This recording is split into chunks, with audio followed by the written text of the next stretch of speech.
नमस्कार, खबर उत्तराखंड में आप सभी का स्वागत है। बाहू आपके साथ शुक्ला रुख करेंगे खबरों का, लेकिन उससे पहले एक नजर सुर्खियों पर।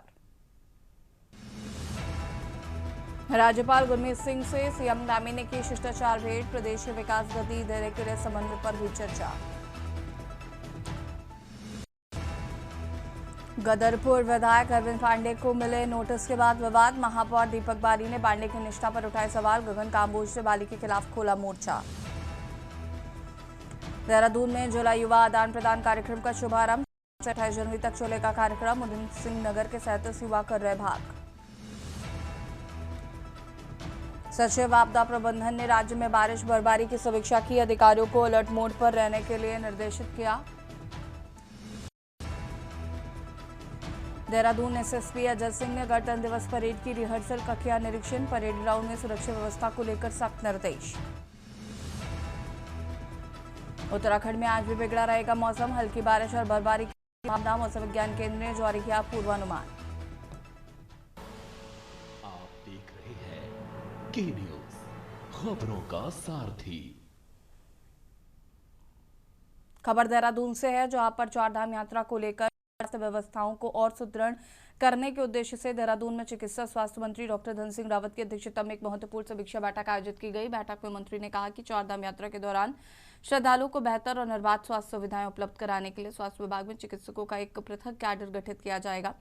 इसके लिए शीघ्र ही प्रस्ताव तैयार कैबिनेट में प्रस्तुत किया जाएगा। चिकित्सा स्वास्थ्य मंत्री ने कहा कि यात्रा मार्गों पर तैनात चिकित्सकों और स्वास्थ्य कर्मियों की उपलब्धता सुनिश्चित करना सरकार की प्राथमिकता है, ताकि आपात स्थिति में श्रद्धालुओं को तत्काल उपचार मिल सके।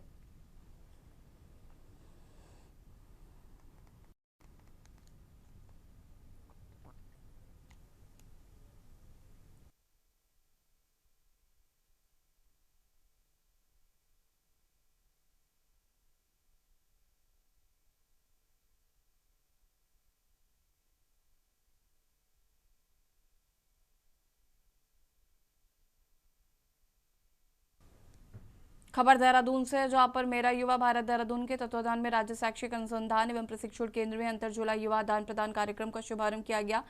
कार्यक्रम का उद्घाटन करते हुए डॉक्टर BKS संजय ने बताया कि यह आयोजन 24 जनवरी से 28 जनवरी तक चलेगा। इस कार्यक्रम में उधम सिंह नगर जिले के 37 युवा प्रतिभागी हिस्सा ले रहे हैं। डॉक्टर संजय सिंह ने कहा कि यह कार्यक्रम एक भारत श्रेष्ठ भारत थीम पर आधारित है, जिसका मुख्य उद्देश्य युवाओं के बीच सांस्कृतिक आदान प्रदान, आपसी संवाद और राष्ट्रीय एकता की भावना को मजबूत करना है।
खबर काशीपुर से, जहां उत्तराखंड भाजपा में अनुशासन की मर्यादाएं उस वक्त तार-तार हो गईं जब गदरपुर विधायक और पूर्व मंत्री अरविंद पांडे को मिले अतिक्रमण के नोटिस से पार्टी के भीतर छिपे अंतर्विरोधों का ज्वालामुखी विस्फोट कर दिया, जिसके बाद काशीपुर से लेकर गदरपुर तक सियासत के गलियारे अपनों की ही जुबानी हमलों से दहक उठे। इस सियासी घमासान में काशीपुर के महापौर दीपक बाली ने मोर्चा संभालते हुए सीधे अरविंद पांडे की भाजपा के प्रति निष्ठा और वफादारी को ही कटघरे में दिया है। लेकिन इस विवाद ने तब और भी नाटकीय मोड़ लिया जब पूर्व विधायक प्रत्याशी गगन काम्बोज ने महापौर बाली के खिलाफ ही तार ठोक दी और उनके आरोपों का जवाब बड़े ही विस्फोटक अंदाज में देते हुए खुद की गलतियों को पाप करार दिया है। काम्बोज ने न केवल दीपक बाली की पिछली जीत के सवाल उठाए, बल्कि उन्हें सार्वजनिक रूप से कसम खाकर अपनी जीत का सच बताने की चुनौती दे डाली। नहीं, हम तो क्वेश्चन पूछने वाले हैं ना, उत्तर तो आप देंगे ना। जब हमारी प्रेस वार्ता होगी तो हम आपके सामने बैठ के बोलेंगे। मैं कह रहा हूं, मैं झूठ बोल रहा हूं तो आप कहते हैं ना कि हाँ गगन मैं झूठ बोल रहा हूं। सिर्फ इतना कहते हैं कि जनता ने आपको गगन जी, कल को अगर अरविंद पांडे काशीपुर से चुनाव लड़ते हैं, क्या आपका वो रहेगा? किसने चुना फिर? ये बताएंगे वो।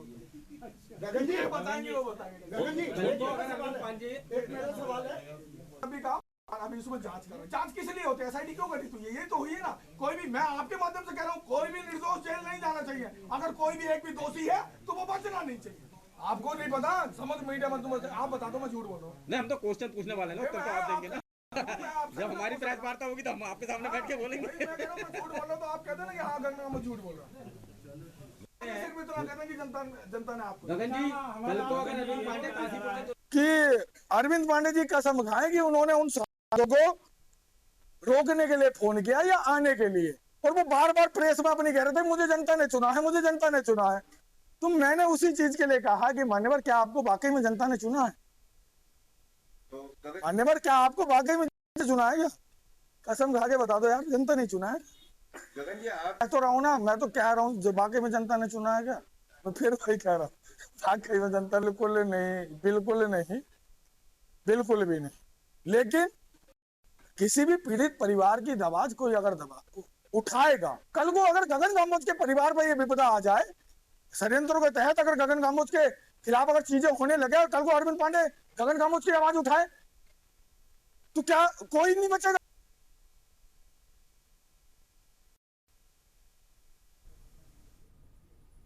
खबर देहरादून से है, जहां पर समान नागरिक संहिता यूसीसी की पहली वर्षगांठ के अवसर पर जिले भर में शासकीय एवं अशासकीय विद्यालयों में कई शैक्षणिक और रचनात्मक प्रतियोगिताओं का आयोजन किया गया। इस अवसर पर विद्यार्थियों में खासा उत्साह को मिला।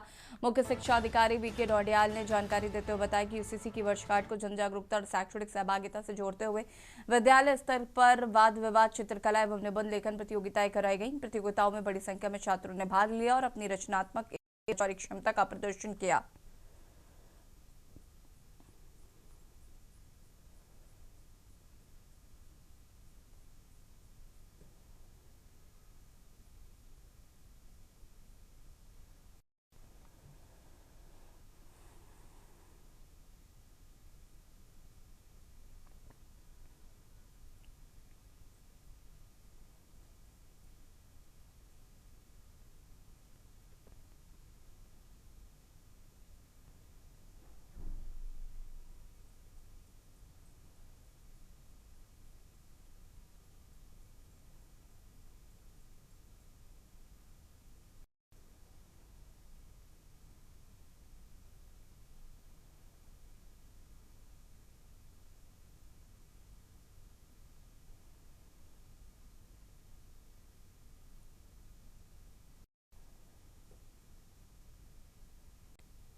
खबर देहरादून से है, जहां पर न्यूज़पेपर एसोसिएशन ऑफ इंडिया की ओर से एक प्रेस वार्ता का आयोजन किया गया है, जिसमें संगठन के विस्तार और उत्तराखंड इकाई के गठन की जानकारी दी गई। इस दौरान शिल्पा भट्ट बहुगुणा को न्यूज़पेपर एसोसिएशन ऑफ इंडिया के उत्तराखंड प्रदेश इकाई का अध्यक्ष नियुक्त किए जाने की घोषणा की गई है। यह निर्णय 24 जनवरी को प्रेस क्लब देहरादून में आयोजित संगठन की बैठक में सर्वसम्मति से लिया गया। प्रेस वार्ता के दौरान नवनियुक्त प्रदेश अध्यक्ष शिल्पा भट्ट बहुगुणा ने कहा कि वो पत्रकारों के अधिकारों, सुरक्षा और हितों के संरक्षण के लिए पूरी प्रतिबद्धता के साथ कार्य करेंगी। उन्होंने संगठन को जमीनी स्तर तक मजबूत करने और पत्रकारों की समस्याओं को प्राथमिकता से उठाने की बात कही है।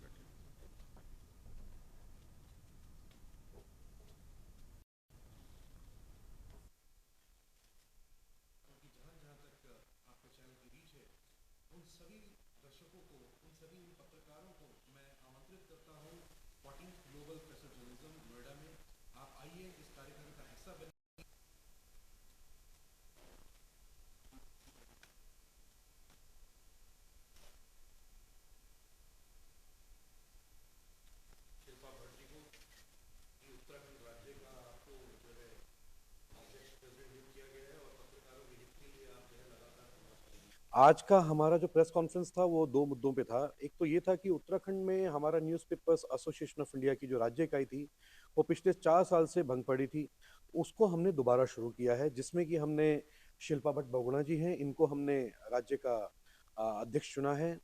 और जो एक्टिविटीज हम लोग चाह रहे थे पत्रकारों के लिए, हमने पहले भी सीएम साहब को एक पत्र दिया था जिस पे कोई काम नहीं हुआ है। जिसकी बातें थी पत्रकारों की पेंशन स्कीम, जो डिजिटल मीडिया के पत्रकार हैं उनका एक्रेडिटेशन को होना, जो डिजिटल मीडिया है या छोटे समाचार पत्र हैं उनको डायरेक्ट मंत्रालयों से एडवर्टीजमेंट के लिए, पत्रकारों के लिए हेल्थ इंश्योरेंस, पत्रकारों के लिए जीवन सुरक्षा चक्र कम से कम 20 लाख रुपए का राज्य सरकार की तरफ से हो। तो ये सब मुद्दे थे हमारे, जिनको लेके हमने प्रेस कॉन्फ्रेंस करी थी।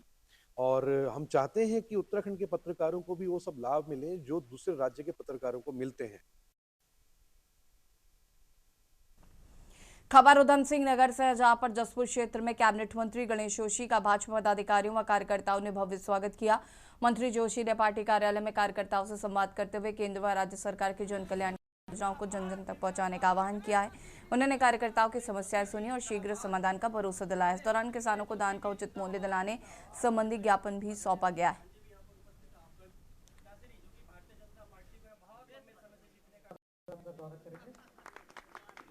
राज्य आपदा सलाहकार समिति के हमारे बीच में उपस्थित है। मैं आपका नगर मंडल जसपुर आगमन पर हार्दिक स्वागत करेंगे। राज्य आपदा सलाहकार समिति के एक छोटे से कार्यकर्ता के रूप में काम करते यहाँ पर पहुंचा हूं। जब मैं भारतीय जनता पार्टी में आया तो लंबा विषय हो जाएगा कैसे आया।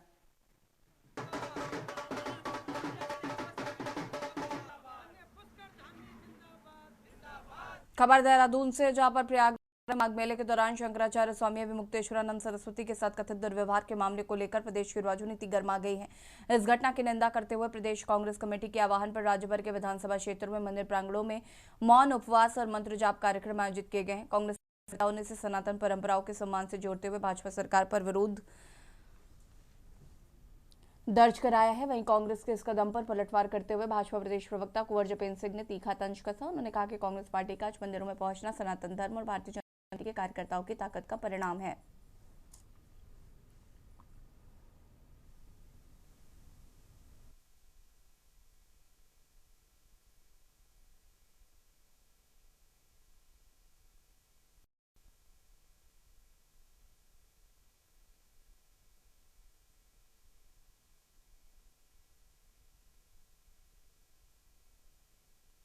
भारतीय जनता पार्टी के कार्यकर्ताओं और संगठन की ही ताकत का नतीजा है कि आज भारतीय राष्ट्रीय कांग्रेस मंदिरों की चौखट में जाकर माथा टेकने और नाक रगड़ने के लिए मजबूत हो गई। तो ठीक है, अगर ये काम आपने पहले किए थे, इस तरह से धर्म कर्म और सनातन के साथ आप लोगों ने पहले ईमानदारी दिखाई हुई होती तो आज आपका ये हश्र ना होता।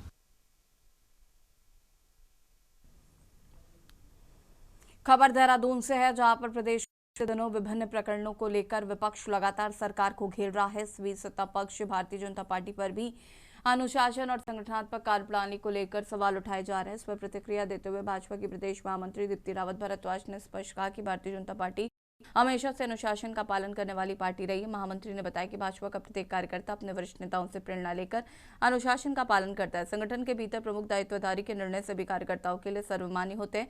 उन्होंने ये भी कहा कि जब कोई प्रकरण सामने आता है तो पार्टी के कार्यकर्ता उसे गंभीरता से लेते हैं और उसके समाधान के लिए चर्चा एवं उचित कार्रवाई करते हैं।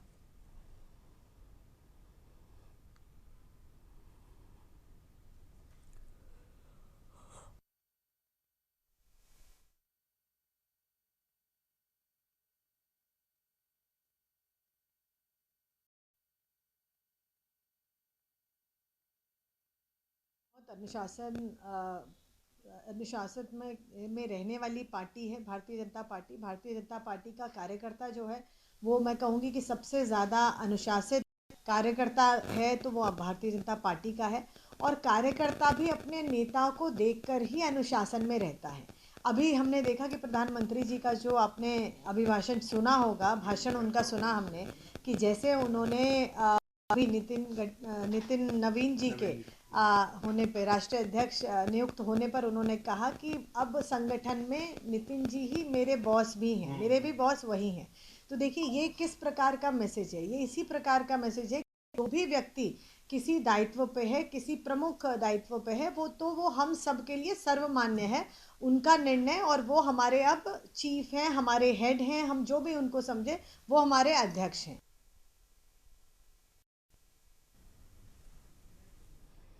और यार कहीं छोटे से ब्रेक के लिए जो हाजिर होता है।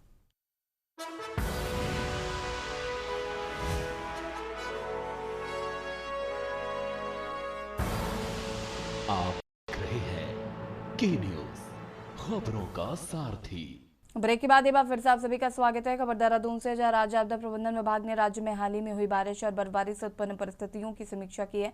इस दौरान सचिव आपदा प्रबंधन ने अधिकारियों को 24/7 अलर्ट मोड पर रहने के निर्देश दिए। ने कहा कि जन सुविधाओं को प्राथमिकता देते हुए सभी आवश्यक व्यवस्थाओं को जल्द से जल्द सुचारू किया जाए।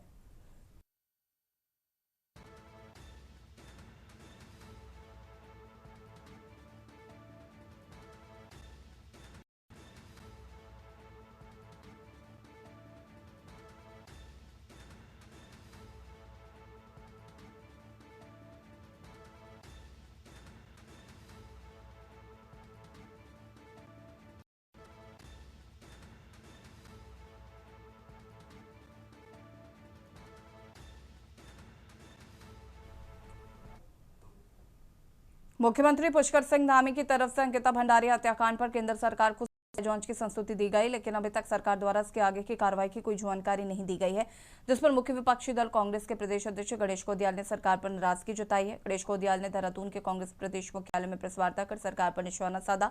कहा कि सीबीआई जांच के लिए 12 दिनों का समय हो गया है, लेकिन अभी तक मुख्यमंत्री ने सार्वजनिक तौर पर नहीं बताया कि उन्होंने जांच के आदेश दिए हैं या नहीं, और अगर जांच के आदेश दिए गए हैं तो उसमें किन बिंदुओं को शामिल किया गया है। देखिए रिपोर्ट।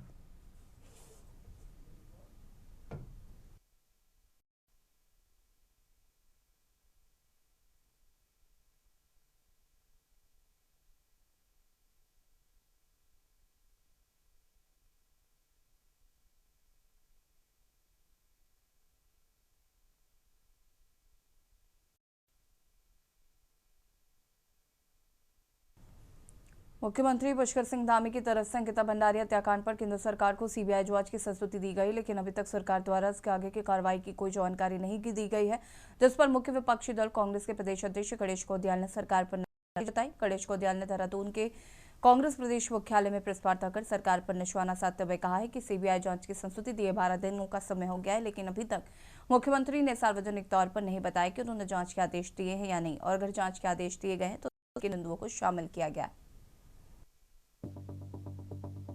उत्तराखंड में सर्द मौसम के साथ राजनीति के आरोप प्रत्यारोप से माहौल बेहद गर्म है। शुक्रवार को कांग्रेस के प्रदेश अध्यक्ष गणेश कोदियाल ने अंकिता भंडारी हत्याकांड में सीबीआई जांच पर सवाल उठाए। उन्होंने आरोप लगाया है कि अंकिता भंडारी हत्याकांड में लगातार प्रदेश सरकार और खुद मुख्यमंत्री जांच को भटकाने का काम कर रहे हैं। गणेश कोदियाल का कहना है कि कांग्रेस का ये आरोप आज भी स्टैंड करता है। गणेश कोदियाल का आरोप है कि अंकिता भंडारी हत्याकांड मामले पर जनता के आक्रोश को देखते हुए सरकार ने आनन फानन में सीबीआई जांच की आधी अधूरी घोषणा तो कर दी, लेकिन इस घोषणा का हश्र भी पेपर लीक मामले में सीबीआई जांच की घोषणा जैसा हो रहा है। इन दोनों मामलों में सीबीआई की तरफ से अभी तक कोई बयान आया है या नहीं, इस पर स्थिति स्पष्ट नहीं है। वहीं किसान सुखवंत सिंह आत्महत्या प्रकरण और अंकिता भंडारी हत्याकांड की जांच कराए जाने के लिए राज्य सरकार की नीयत साफ नहीं है, इसलिए धामी सरकार जांच में पहले दिन से ही लीपापोती करती आई है। उन्होंने कहा कि यदि इस मामले में शीघ्र कार्रवाई नहीं की जाती है तो अंकिता को न्याय दिलाने के लिए फिर से आंदोलन शुरू किया जाएगा। प्रेस कॉन्फ्रेंस के माध्यम से 3 बातें सरकार के सामने रखी हैं। नंबर 1 बात कि सरकार ने और खास करके मुख्यमंत्री जी ने ये कहा था कि हम सीबीआई जांच करा रहे हैं। आज उसको 12 दिन के करीब समय हो गया है, लेकिन अभी तक भी मुख्यमंत्री जी ने वो सीबीआई जांच को सार्वजनिक नहीं किया कि उन्होंने जांच के आदेश कर दिए या नहीं किए, और अगर किए हैं तो किन बिंदुओं को उसमें शामिल किया गया है। तो चूंकि असमंजस की स्थिति है, और मैं जानता हूं इस बात को कि मुख्यमंत्री जी जानबूझकर इस जांच को असमंजस में फंसाना चाह रहे हैं, क्योंकि अंततोगत्वा वो अपराधियों को बचाने की कोशिश में लगे हैं। तो इसलिए मैंने पूछा है कि सरकार इसकी प्रगति के बारे में बताए। मैंने ये भी कहा है कि पुलिस महानिदेशक, जब हम सुखवंत सिंह आत्महत्या मामले में उनसे मिले और हमने उनसे कहा था कि बड़े अधिकारियों को क्यों बख्शा जा रहा है, तो उस समय उन्होंने कहा था कि उन्होंने एक प्राइमरी जांच कमेटी बनाई है और वो 7 दिन में रिपोर्ट देगी और उसके आधार पर वो कार्रवाई करेंगे। कहने के लिए करने के लिए कुछ बचा ही नहीं है। और ऐसी भ्रमित स्थिति में कांग्रेस के नेताओं को या कांग्रेस जनों को आभास नहीं होता कि वो कह क्या रहे हैं, किस मुद्दे के ऊपर बात कर रहे हैं और उनका कहने का मकसद क्या है। और वहीं दूसरी ओर भारतीय जनता पार्टी की सरकार निरंतर प्रदेश के अंदर अपने कार्यों को आगे बढ़ाती चली जा रही है। 2047 का विजन क्लियर है और अभी कल ही माननीय मुख्यमंत्री जी ने 2047 के विजन को लेकर अपना एक स्पष्ट संदेश उत्तराखंड वासियों को दिया है और इतनी संजीदगी के साथ दिया है कि प्रत्येक उत्तराखंड वासी उस संदेश के माध्यम से उत्तराखंड के विकसित उत्तराखंड बनने की दिशा में बढ़ते कदमों के साथ चलने के लिए आज फिर एक बार तैयार खड़ा हुआ है। कांग्रेस ने सरकार पर सवाल उठाया कि क्या भाजपा के तथाकथित बड़े नेता इस तरह जमीनों को कब्जा करने में लगे हुए हैं। अगर ऐसी स्थिति है तो फिर क्या भाजपा नेता वहां ढांढस बंधाने जा रहे थे। वहीं अगर वो बाद में भाजपा के नेता अरविंद पांडे के घर नहीं गए, इसका मतलब भाजपा के भीतर क्या क्या खिचड़ियां पक रही हैं। प्रदेश की जनता ये सब जानना चाहती है।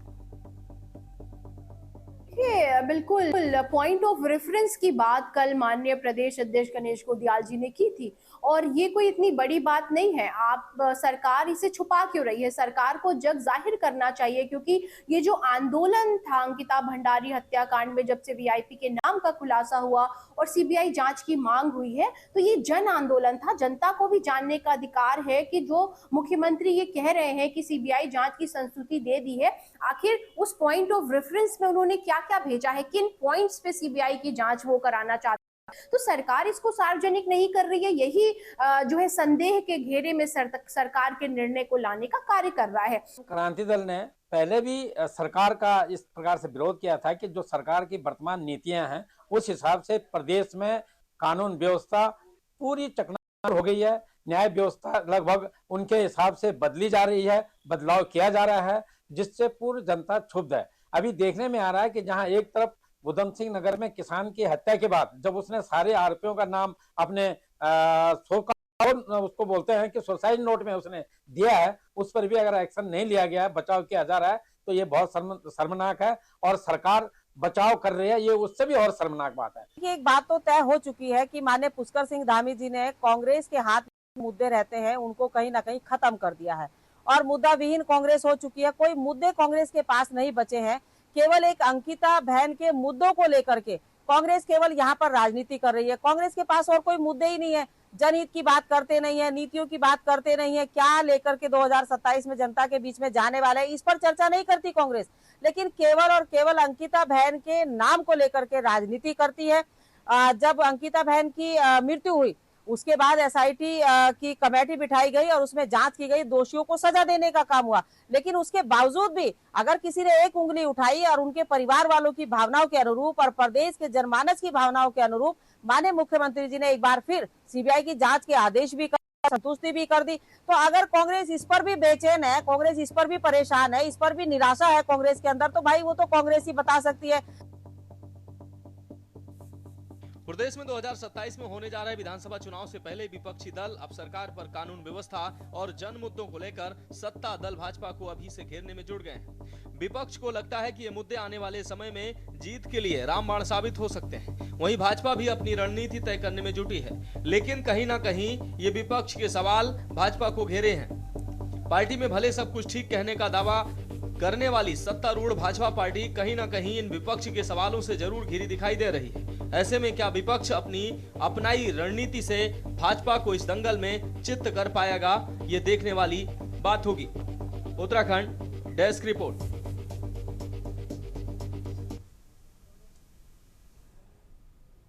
और खबर उत्तराखंड में फिलहाल इतना ही। देखते रहिए के न्यूज़ इंडिया। नमस्कार।